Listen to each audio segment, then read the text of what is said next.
चलिए इसको शुरू करते हैं। डाइवर्जेंट का तो सबको पता है। इसमें ज्यादा कुछ जो है ना करने वाला नहीं है। बस आपको एक सीक्वेंस देख के पता होना चाहिए कि कौन सी सीक्वेंस डाइवर्ज कर रही है।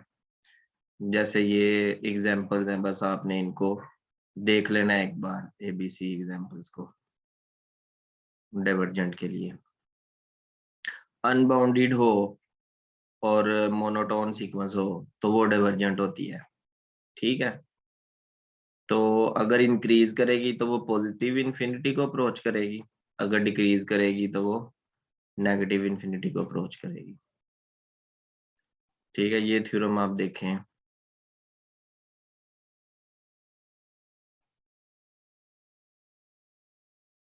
ये जो टेस्ट वगैरह है इसके लिमिट कंपैरिजन और इस तरह के, ये हम अब आगे चल रहे हैं। ये इम्पोर्टेंट टॉपिक है, इंट्रोडक्शन टू इनफाइनाइट सीरीज। तो अब जो आपके पास सीक्वेंस थी, ये डेफिनेशन आ गई। एक्स आपके पास कोई सीक्वेंस है तो इनफाइनाइट सीरीज क्या होगी अगर आप इसकी टर्म्स को ऐड करते जाएंगे। ठीक है, x1 plus x2 plus x3, ठीक है, सारी टर्म्स को आप ऐड कर देंगे तो आपके पास सीरीज बन जाएगी। सीरीज को इस तरह से डिनोट करते हैं। अगर आप कोई भी इंडेक्स यहाँ पे यूज नहीं करेंगे तो वो अंडरस्टूड होगा कि वो 1 से या 0 से इन्फिनिटी तक है। ठीक है, मोस्टली ये 1 से इन्फिनिटी तक होती है क्योंकि हमने डेफिनेशन नेचुरल नंबर के लिए की थी।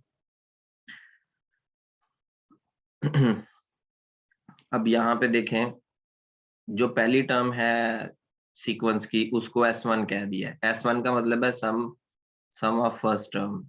S2 का मतलब है कि पहली दो टर्म्स का सम, मतलब x1 की वैल्यू S1 है। इसी तरह SK का मतलब है कि ये पहली k टर्म्स का सम है, 1 2 अप टू सोन xk। तो कह रहा है द नंबर्स xn और कॉल टर्म्स, ये पहले ही हमें पता है। अब इसको सीरीज के लिए यूज कर रहे हैं। एंड द नंबर्स एस के का मतलब है कि ये जो नंबर्स हैं, S1 हो गया, S2 हो गया, यहाँ पे जो नंबर्स हैं इनको पार्शियल सम्स कहते हैं। अगर आपको कहा जाए पार्शियल सम फाइंड करें पहली थ्री टर्म्स का, तो वो S3 होगा। S3 क्या होगा, x1 plus x2 plus x3, यहाँ तक इसको कहते हैं partial sum of first three terms. और फर्स्ट के टर्म्स का भी पार्शियल सम है। अब यहाँ पे जो एस के, इसकी भी एक सीक्वेंस बन जाएगी। जैसे ये देखें, आपने S1 को कहा था x1, S2 जो है वो x1 प्लस x2 है।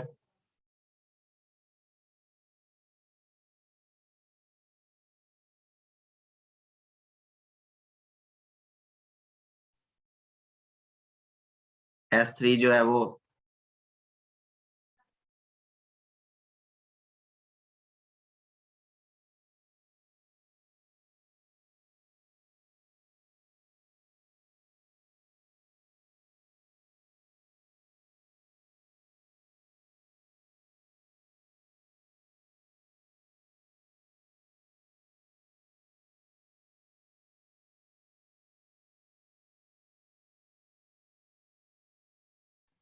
जी, तो x3 जो होगा वो x1 plus x2 plus x3 होगा। ठीक है, अभी S1 S2 S3, ये यहाँ पे जो है ना नंबर्स है, S1 S2 S3, इस तरह से ये इसकी भी एक सीक्वेंस बन जाएगी। देखें, ये न्यू सीक्वेंस है। ये सीक्वेंस आपके पास कैसे आई है, ये पार्शियल सम्स की सीक्वेंस है। इस सीक्वेंस को हम S का नाम दे लेते हैं। ठीक है, शरोज आप स्क्रीन पे लिख रहे हैं, क्या हो गया है?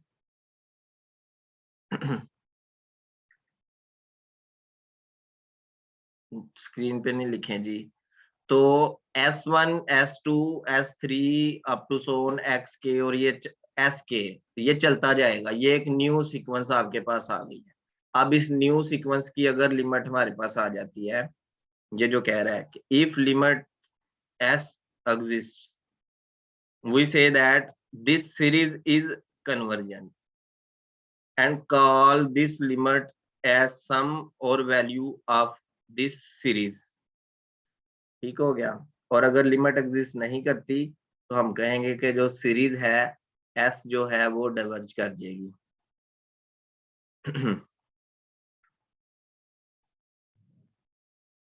तो ये 0 टू इंफिनिटी है, ये 5 टू इंफिनिटी, ये 99 टू इंफिनिटी। तो ये सारे सिंबल्स जो है इसके क्या नाम है सीरीज के हैं। अभी एग्जांपल नंबर 1 आ गई है 3.7.2, ये है ज्योमेट्रिक सीरीज। तो ज्योमेट्रिक सीरीज कैसे बनती है ये हम देखते हैं। ये फार्मूला है जी ज्योमेट्रिक सीरीज का कि हर आने वाली टर्म जो होगी वो प्रीवियस टर्म के साथ क्या होगी, मल्टीप्लाई हो रही होगी।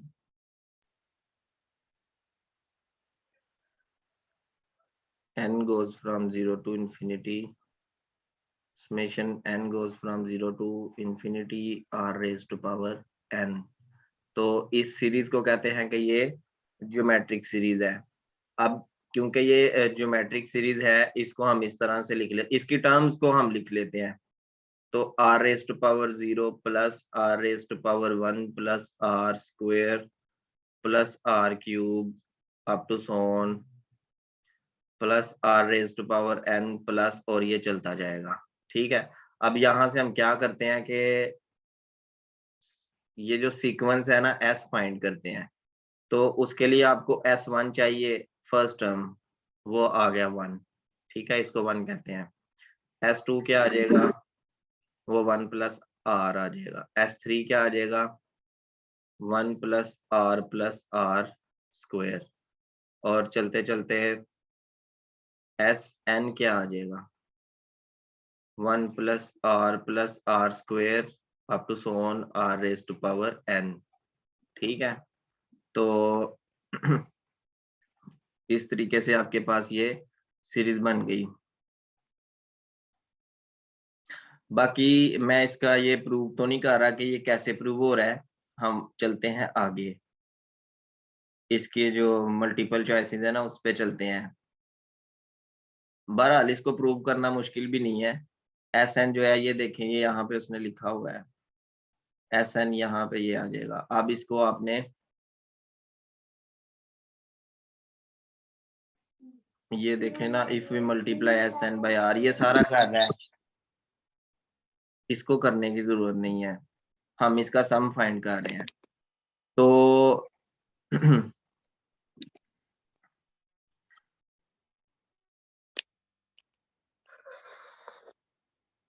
अच्छा एक सेकंड जरा रुके।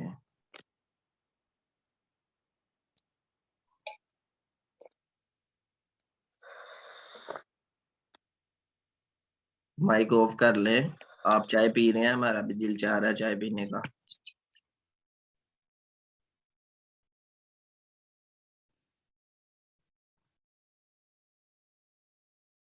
फिर क्लास के टाइम में जी, ये इंटर पार्ट 1 की बुक है। इसमें जो है ना ये बहुत इजी वर्डिंग में लिखा हुआ है ज्योमेट्रिक सीरीज के बारे में। तो मैं चाह रहा हूँ कि हम यहाँ से देखें इसको। चैप्टर नंबर 6 में आप चले जाएं, FSC पार्ट 1 की बुक में। ठीक है। जरूरी नहीं होता कि आप एक बुक से स्टडी कर रहे हैं तो मुश्किल चीज को आप उसी उसी बुक से पढ़ें, जहां से आपको इजी लगे आप वहां से पढ़ा करें टॉपिक्स को। ये देखिए जी, ज्योमेट्रिक प्रोग्रेशन है, ज्योमेट्रिक, आगे जाके ज्योमेट्रिक सीरीज भी, ये हम बात कर रहे हैं इस टॉपिक की 6.10 द इनफाइनाइट ज्योमेट्रिक सीरीज की। तो इसमें वो सेम यही काम कर रहा है जो रियल एनालिसिस बाटल में लिखा हुआ है, वो सारा काम यहाँ पे हो रहा है। तो जो सम ऑफ n टर्म्स आया है वो आपके पास आ गया है, Sn sum of n terms, Sn is equal to A1 into 1 minus, अच्छा A1 जो है ये क्योंकि ये हमारे पास 1 था, हमने क्योंकि यहाँ पे इस जगह पे जो है ना A यूज नहीं किया हुआ, तो हम जस्ट इसको 1 ही समझेंगे, तो आ जाएगा 1 minus R raise to power n over 1 minus R. ठीक है, बहरहाल अगर आप इसको इस तरीके से पढ़ते हैं ना, A1 आर स्क्वेयर, मतलब हर टर्म को A1 से मल्टीप्लाई किया हुआ है, A1 अगर कॉमन भी ले ले तो जो अंदर आपके पास सीरीज आ जाएगी वो आ जाएगी 1 plus R square plus R cube. असल मकसद हमारा ये है कि हम इसकी नेचर को समझें। तो यहाँ से कुछ केसेस हैं, अब आप ये देखें कि आर की वैल्यू या तो लेस देन 1 हो सकती है या ग्रेटर देन 1 हो सकती है। ठीक है, तो ये दोनों केसेस देखते हैं। जब आर की वैल्यू लेस देन 1 होगी, आर मॉड जो है यहाँ पे, आर मॉड जो है वो लेस देन 1 हो, तो इसका ये असल में आर जो है ना ये कॉमन रेशियो है। ठीक है, अगर ये वैल्यू लेस देन 1 हो तो ये आप समझ लें कि आर मॉड लेस देन 1 है ना, तो ये -1 is less than R is less than 1 हो जाएगा। ठीक है, -1 से 1, अब -1 से 1 के दरमियान में जो नंबर आ रहा है वो 0 पॉइंट या -0 पॉइंट समथिंग होगा या 0 पॉइंट समथिंग होगा। ठीक है, तो जब भी कभी 0 पॉइंट समथिंग हो, जैसे 0.1 की बात की जाए तो 0.1 की पावर 2 या 0.1 की पावर 3 करें या 0.1 की पावर आप n करें। ठीक है, ये कॉमन रेशो की बात हो रही है। जितनी इसकी पावर ज्यादा होगी उतना ये नंबर कम होता जाएगा। ठीक है, ये खास केस है जब कोई नंबर इस रेंज में होगा, -1 से 1 के दरमियान में होगा, तो उसकी जितनी बड़ी पावर करेंगे वो उतना 0 के करीब जाता जाएगा। ठीक है, अगर आप चेक करना चाहते हैं तो आप कर सकते हैं, आप 0.1 की पावर 100 करें, आपको पता चल जाएगा कि ये तकरीबन तकरीबन 0 के करीब हो गया। इसी तरह अगर r इस रेंज में होगा तो r की पावर n जो है ना वो 0 को अप्रोच कर जाएगी। अब r की पावर n 0 को अप्रोच कर जाएगी तो इस जगह पे क्या आ जाएगा, 0 आ जाएगा। इसका मतलब है कि ये क्या बन रहा है, A1 into 1 minus 0 over 1 minus R, तो ये A1 over 1 minus are, simple आप ये कह सकते हैं कि ये इसके इक्वल आ गया, A1 ओवर 1 माइनस आर। ठीक है, A1 अगर 1 है तो ये 1 ओवर 1 माइनस आर हो जाएगा।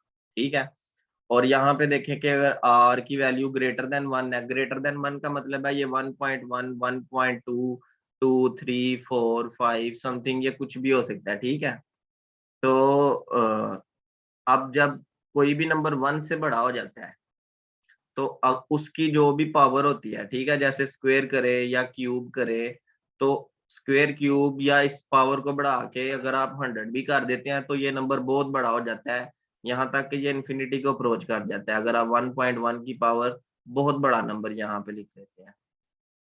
ठीक है, तो जितना इसका बड़ा नंबर होगा ये नंबर उतने टाइम्स मल्टीप्लाई हो रहा होगा, तो इसका मतलब है कि ये इसका आंसर बहुत बड़ा आ जाएगा। तो ये देखें r raise to power n, अब इस केस में r की पावर n जो है ना वो 0 को अप्रोच नहीं करेगी, तो 0 को अप्रोच नहीं करेगी, इसका मतलब है कि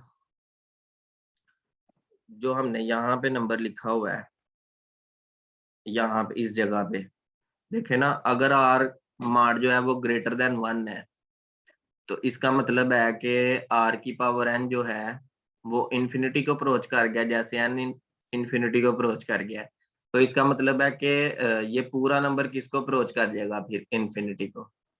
ठीक है, तो डिवर्ज कर जाएगा। अब हम वापस रियल एनालिसिस पे चलते हैं। तो यहाँ पे वो कह रहा है कि अगर आर मार्ट जो है वो लेस देन 1 हो, ये रियल एनालिसिस में मैं बात कर रहा हूँ, तो फिर ज्योमेट्रिक सीरीज जो है ना वो कन्वर्ज कर जाएगी। किसको कन्वर्ज कर जाएगी? 1/1 माइनस आर को, जो मैंने अभी आपको थोड़ी देर पहले यहाँ पे बताया है। अगर ए की वैल्यू 1 हो तो 1/1 माइनस आर को कन्वर्ज कर जाएगी। ठीक है, तो ज्योमेट्रिक सीरीज के बारे में आपको पता होना चाहिए।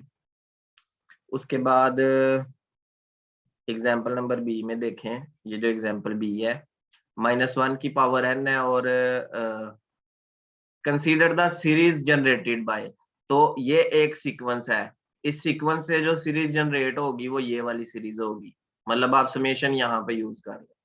अब अगर इस सीरीज को लिखा जाए तो ये -1 की पावर 0 है, तो -1 की पावर 0 जो होती है वो 1 होता है, फिर -1 की पावर 1 है वो -1 हो गया, 1 है -1 है, और फिर +1 आ जाएगा और फिर -1, तो ये इस तरह से 1 और -1 में इसकी वैल्यू ऑसिलेट करती रहेगी। ठीक है,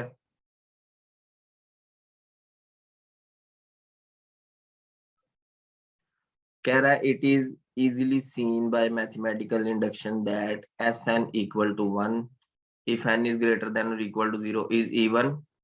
हाँ, अब इसने क्या किया है कि इवन और ऑड टर्म्स का अगर देखें ना, यहाँ पे हम बात कर लेते हैं ना इसकी, summation n goes from 1 to 0 से, कहाँ से स्टार्ट किया हुआ है? 0 से किया हुआ है, 0 to infinity -1 to the power n।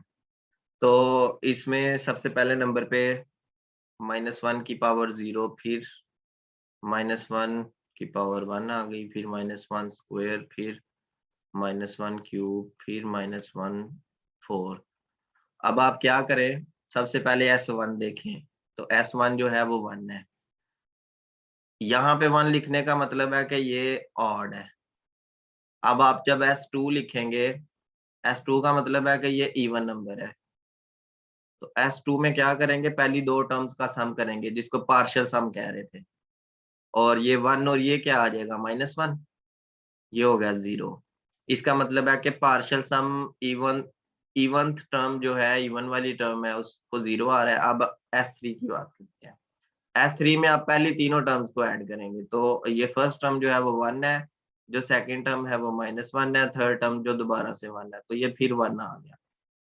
ठीक है, और अगर हम S4 की बात करें, तो अब ये ऑड था S3, और S4 जो है ये इवन है, तो ये आ जाएगा 1 -1 +1 फिर -1। ठीक है, पहली चार टर्म्स को आप ऐड कर रहे हैं, तो ये आपके पास फिर 0 आ जाएगा। इसका मतलब है कि इस तरह से चलता रहेगा। तो जो आपके पास न्यू न्यू सीक्वेंस बन जाएगी, जिसको आप S कह रहे होते हैं, वो क्या बनेगी? फर्स्ट 1 आ गया, फिर जो S2 है वो आ गया 0, फिर जो S3 है वो आ गया 1, फिर जो S4 है वो आ गया 0, और फिर 1 आ गया, और फिर 0। इस तरह से 1 0 1 0 में ये चलती रहेगी। अब आप यहाँ पे आ जाएं इस जगह पे, अब ये एक सीक्वेंस है सर जी। सर सर अगर यहाँ पे समीशन जो n is equals to 0 to infinity लिखा है, अगर समीशन ना आए तो फिर इसका क्या मतलब है? 0 से इन्फिनिटी हमने लेनी है या 1 से इन्फिनिटी इस फिर सीरीज आप में जो 1 से पावर लेंगे, होगी? 1 से। Okay sir. ठीक है, उसने मेंशन कर दिया ना 0, वो 0 मेंशन ना भी करता तो जो हम काम करना चाह रहे हैं ना वो हो जाना था इसका, 1010 ही आना था इसमें दोबारा से। वो फिर ऐसे होना था कि 0101 आ जाना था। ठीक है, या वो -1 1 इस तरह से कुछ आना था, लेकिन अभी फिलहाल ये है। अब ये जो आपके पास सीक्वेंस आ गई है, अब आपने देखना है कि ये सीक्वेंस क्या करती है। अभी थोड़ी देर पहले आपने क्या पढ़ा था, मैं दोबारा से आपको याद करवा देता हूँ।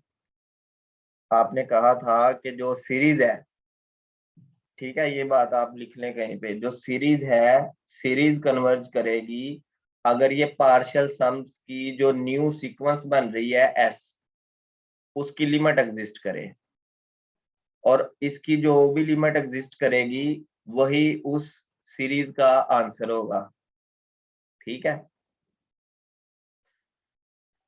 अब जो सीरीज थी ना वो हमने बना लिया है, मतलब हमने देखें क्या किया। पहले नंबर पे इसको देखें, ये सीरीज थी, ये सीक्वेंस थी, इस सीक्वेंस की हमने बनाई सीरीज, ये सीरीज सारी बन गई राइट हैंड साइड पे। अब इस सीरीज के पार्शियल सम्स को हमने कैलकुलेट किया और पार्शियल सम्स से हमारे पास एक न्यू सीक्वेंस आ गई। ठीक है, ये 3-4 स्टेप हो चुके हैं। अब न्यू सीक्वेंस की कन्वर्जेंस चेक करनी है, तो उसके लिए जो प्रीवियस हमारे पास सेक्शन था वो क्या था कि ये जो सीक्वेंस है इसकी सब सीक्वेंसेस हम बना लेते हैं। दो सब सीक्वेंसेस बन जाएंगी, एक 1-1-1-1 वाली, और ठीक है, और एक सब सीक्वेंस बन जाएगी 0-0-0-0 वाली, जो हमने प्रीवियस लेक्चर में पढ़ा था। अब 1-1-1-1 वाली कन्वर्ज करती है 1 को और 0-0-0 वाली कन्वर्ज करती है 0 को। तो अब देखें, हमने हमने ओरिजिनल सीक्वेंस की कन्वर्जेंस चेक करनी है, तो उसकी जो सब सीक्वेंसेस हैं वो डिफरेंट पॉइंट्स को कन्वर्ज कर रही हैं, इसलिए जो ओरिजिनल सीक्वेंस है वो डिवर्ज करेगी। अगर सब सीक्वेंसेस सेम पॉइंट को कन्वर्ज करती तो फिर ओरिजिनल सीक्वेंस भी कन्वर्ज करती। ठीक है, इसका मतलब है कि जो ओरिजिनल सीक्वेंस है वो डिवर्ज कर गई है। वो हमने सब सीक्वेंसेस वाला कंसेप्ट यूज किया है जो हमने प्रीवियस लेक्चर में पढ़ा था। तो अभी यहाँ से हम देखते हैं कि क्या यहाँ पे जो हम कहना चाह रहे हैं कि ये डिवर्ज कर रही है, जो ओरिजिनल सीरीज है, सीरीज डिवर्ज कर रही है या नहीं, ये देखें। ये वही बात होगी ना, 1-0-1-0 आ गया, इसकी दो सब सीक्वेंसेस हमने खुद से बनाई प्रीवियस सेक्शन में जो पढ़ा था, वो उनकी वजह से डिवर्ज कर गई। Since this sequence is not convergent, क्योंकि ये डिवर्जेंट है, so the series is divergent. तो इस सीक्वेंस पार्शियल सम्स की सीक्वेंस से हमने अंदाजा लगाया कि जो सीरीज होती है वो भी डिवर्ज कर गई है। तो आपने सीरीज और सीक्वेंस वाले वर्ड पे गौर करना है। जब मैं सीरीज बोलूंगा तो वहां पे समेशन होगा, और जब सीक्वेंस बोलूंगा तो वो प्रीवियस सेक्शन वाला टॉपिक होगा। इसी तरह एग्जांपल जो सी है, इसमें ये आपके पास एक क्वेश्चन है, इसको आपने ओपन कर लिया। अब ये जो देखें, ये 3 एग्जांपल उसने इसलिए दी हुई है कि कई बार ऐसा होता है कि जो सीरीज होती है वो ज्योमेट्रिक की फॉर्म में होती है। कई बार ऐसा होता है कि इस तरीके से भी आपको सीरीज मिल जाती है, ऑसिलेटिंग जिसको कहते हैं। और कई बार ऐसा होता है कि आपको टेलीस्कोपिक फॉर्म में जो है ना, टेलीस्कोपिंग फॉर्म में मिल जाती है। तो अभी 3 कैटेगरीज आपने देख ली है सीरीज, टेलीस्कोपिक हो गया, ऑसिलेटिंग हो गया, और पहले नंबर पे था ज्योमेट्रिक।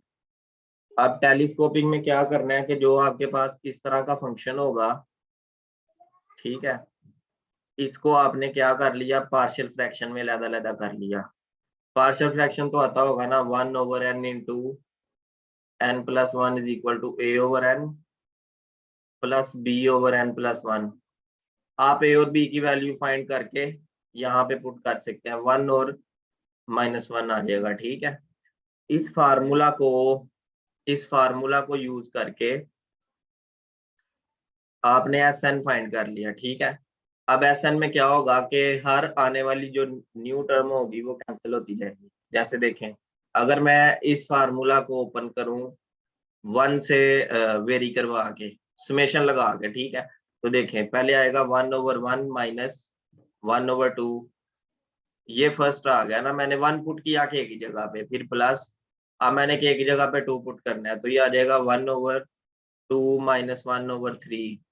अब आप ये देखें कि पहली जो ब्रैकेट है इसमें दूसरी वैल्यू, और जो दूसरी ब्रैकेट है उसमें पहली वैल्यू पॉजिटिव नेगेटिव होने की वजह से कैंसिल होगी। इसी तरह -1/3 आगे इसके बाद आने वाली वैल्यू में भी कैंसिल हो जाएगा। तो आपके पास जस्ट पहली वैल्यू और लास्ट वाली वैल्यू बच जाएगी Sn तक जाते जाते। ठीक है, तो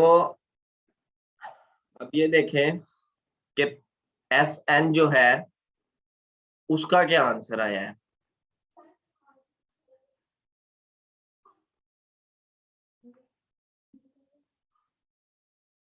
मतलब पहली n टर्म्स का जो सम है वो 1/1 - 1/n+1 है, और अब Sn जो है वो 1 को अप्रोच कर रही है, ठीक है, nth पार्शियल सम। तो अगर nth पार्शियल सम कन्वर्ज करे, ठीक है ना, ये याद रखना है आपने कि अगर Sn कन्वर्ज कर जाए तो ओरिजिनल सीरीज भी कन्वर्ज कर जाती है उसी पॉइंट को, ठीक है, क्योंकि Sn एक फार्मूला बन चुका है ना आपके पास। तो ये असल में किसका फार्मूला बन चुका है, वो जो सीरीज S थी ना, सीरीज S, उसका फार्मूला बन चुका है। क्योंकि प्रीवियस जो एग्जांपल थी उसमें तो हमने सब सीक्वेंस वाला कंसेप्ट यूज किया था, लेकिन इसमें हम सब सीक्वेंस वाला कंसेप्ट नहीं यूज करेंगे, इसमें जस्ट हम लिमिट अप्लाई करेंगे। तो जो सीरीज S है, इसकी लिमिट वही होगी जो Sn की लिमिट होगी, और जो Sn की लिमिट होगी वही इस सीरीज की लिमिट होगी जो ओरिजिनल क्वेश्चन था। तो ये 1 को अप्रोच कर देगी, ठीक है। अब हमारे पास कुछ इंपॉर्टेंट रिजल्ट्स हैं जिनको हम यूज करके डायरेक्टली सिर्फ इतना बता सकते हैं कि सीरीज कन्वर्ज करती है कि नहीं, ठीक है। तो अब आपने ना एक चीज पे गौर करना है, गौर करने वाली बात ये है कि जो x, देखें, xn और Sn ये डिफरेंट चीजें हैं, इसमें आपने कंफ्यूज नहीं होना। कुछ स्टूडेंट क्या करते हैं जी, xn की लिमिट 0 आ जाती है तो वो कहते हैं सीरीज भी 0 को कन्वर्ट करती है, लेकिन ऐसा नहीं होता। ये एक क्राइटेरिया है, ठीक है, ये चेक करने का सिर्फ एक तरीका है और ये कुछ नहीं है। ये क्राइटेरिया क्या कहता है, क्राइटेरिया कहता है कि अगर सीरीज कन्वर्ज करे, देखें इफ के बाद जो कंडीशन है ना वो पहले होल्ड करनी चाहिए। अगर सीरीज कन्वर्ज करे तो जो सीक्वेंस की लिमिट है वो 0 होती है। बात समझ आ रही है, अगर सीरीज कन्वर्ज करे तो सीक्वेंस की लिमिट क्या होती है, 0 होती है। देखें इंटरेस्टिंग बात आपको बता दूं, अगर हम यहाँ पे वापस आते हैं, कहाँ पे, एग्जाम्पल बी में तो ये डिवर्ज थी, एग्जाम्पल सी में जो सीरीज है, ये जो सीरीज है, मैं इसको आपको दोबारा से बता दूं, हमने इसको जब फाइंड किया, इस सीरीज का आंसर फाइंड किया, तो वाकई यहाँ पे क्या आ गया कि ये कन्वर्ज कर गई, ऐसे ही है ना। तो पहले हमें पता पता था कि सीरीज कन्वर्ज कर रही है, ये सीरीज वाकई कन्वर्ज कर रही है, कौन से पॉइंट को कर रही है वो हमने भी फाइंड किया है। क्या इसकी यस सर। बनती है वो 0 को अप्रोच करती है कि नहीं, वो 0 को अप्रोच करनी चाहिए। Limit n approaches to infinity 1/n into n+1, ये उस थ्योरम को हम सेटिस्फाई करना चाह रहे हैं। तो चेक करें क्या इस पे जब n अप्रोचेस टू इंफिनिट करेंगे 0 नहीं आएगा, 1/इंफिनिटी आ जाएगा ना, जो कि 0 हो जाएगा। तो ये जो पहला nth टर्म टेस्ट है ये हमें क्या बताता है, ये हमें बताता है कि अगर सीरीज कन्वर्ज करती है तो सीरीज में जो यहाँ पे nth टर्म होती है उससे जो सीक्वेंस बनती है वो 0 को अप्रोच करती है, ठीक है। कई बार सीक्वेंस की कन्वर्जेंस आप सीरीज के जरिए भी चेक करते हैं, वो ज्यादा इजी हो जाता है, ठीक है। काशे क्राइटेरियन फॉर सीरीज, अब काशे क्राइटेरियन देखें, काशे क्राइटेरियन क्या है, ये डेफिनेशन है, कह रहा है कि जो, जैसे काशे आपने सीक्वेंस के लिए देखा था, अब सीरीज के लिए भी है कि जो सीरीज है वो कन्वर्ज करेगी if and only for every epsilon greater than 0 there exists m, कोई भी नेचुरल नंबर होगा m, such that, देखें, mth पार्शियल सम माइनस nth पार्शियल सम, अभी sm की जगह पे क्या आ रहा है, आ रहा है s1 आ रहा है, फिर प्लस s2 आ रहा है, फिर प्लस s3 आ रहा है, और चलते चलते ये sm तक जा रहा है। अब देखें m जो है वो n से बड़ा है, मैं आपको थोड़ी सी एक्सप्लेनेशन बता दूं कि अगर m जो है वो n से बड़ा हो, दो बातें है ना, आप या तो n को m से बड़ा लेट कर सकते हैं खुद से, या m को n से बड़ा लेट कर सकते हैं। अगर m n से बड़ा होगा तो इस तरतीब इस तरह से चलेगी 1 2 3 4, फिर n आएगा, फिर n+1 आएगा, और फिर चलते चलते m-1 आएगा, फिर m आएगा। ठीक है, अब फार्मूला ये है कि Sm-Sn जो है ना वो लेस देन एप्सिलॉन होना चाहिए for all m greater than n greater than और equal to m of epsilon. ये काशे क्राइटेरियन है। अब आप यहाँ पे क्या करें कि Sm की वैल्यू पुट करें, तो Sm की वैल्यू थी S1 plus S2 plus S3, क्योंकि ये पार्शियल सम होता है, प्लस अब m तक जाते हुए ये सारे नंबर आपने विजिट करने हैं, तो Sn भी आ गया, फिर प्लस Sn+1 आ गया। सॉरी, थोड़ा सा रॉन्ग हो गया है, वो रॉन्ग इस तरह से हुआ है कि जब आप s को देखते हैं ना तो तब आप x ऐड करते हैं ना, x1 प्लस x2। Sm का मतलब है कि x की m टर्म्स का sum, plus x3 plus xn plus xn+1 plus xm-1 plus xm, अब माइनस आ जाएगा। अब n टर्म्स का सम, तो n टर्म्स का सम क्या होगा, x1, अब माइनस, ये जो माइनस है ना ये सारी टर्म्स को माइनस कर देगा, माइनस x2, फिर माइनस x3, फिर माइनस, और फिर माइनस xn का मॉड आ जाएगा। ठीक है, इज लेस देन एप्सिलॉन।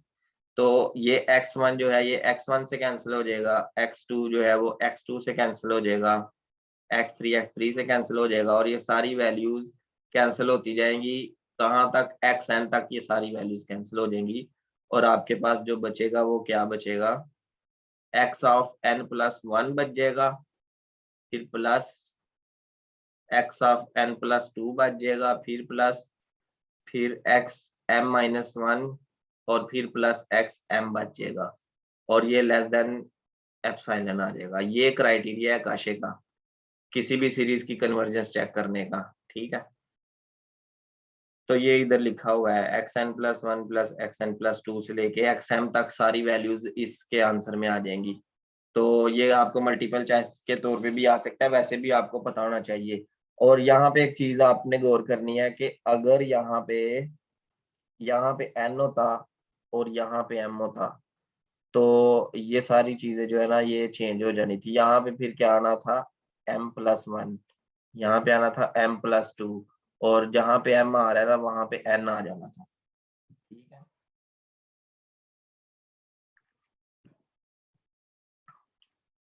ये काशे क्राइटेरियन है। अगर कोई भी सीरीज इस क्राइटेरिया को फुलफिल कर रही है तो वो वाकई कन्वर्ज करेगी, और अगर कन्वर्ज कर रही है तो वाकई इस क्राइटेरिया को फुलफिल करेगी, क्योंकि यहाँ पे इफ एंड ओनली इफ वाली कंडीशन है। सही हो गया।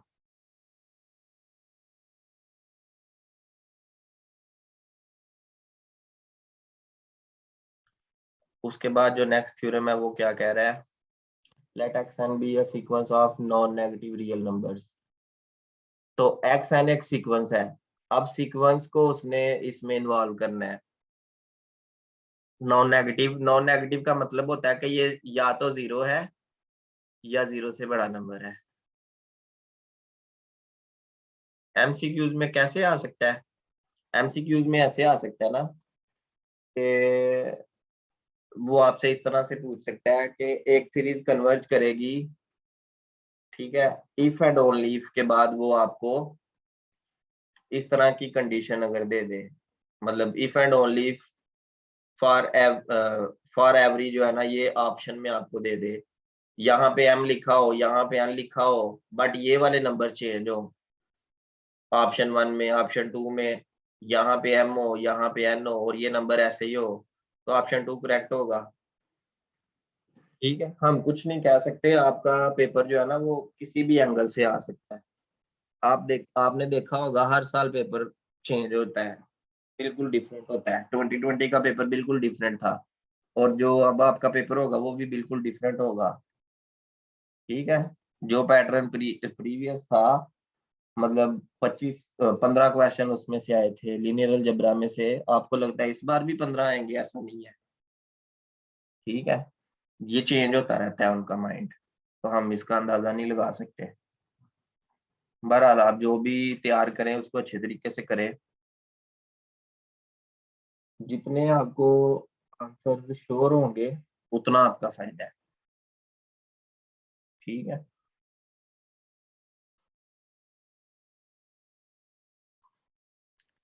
चले जी थ्योरम देखते हैं। कह रहा है कि let X N be a sequence of non negative real numbers then the series converges.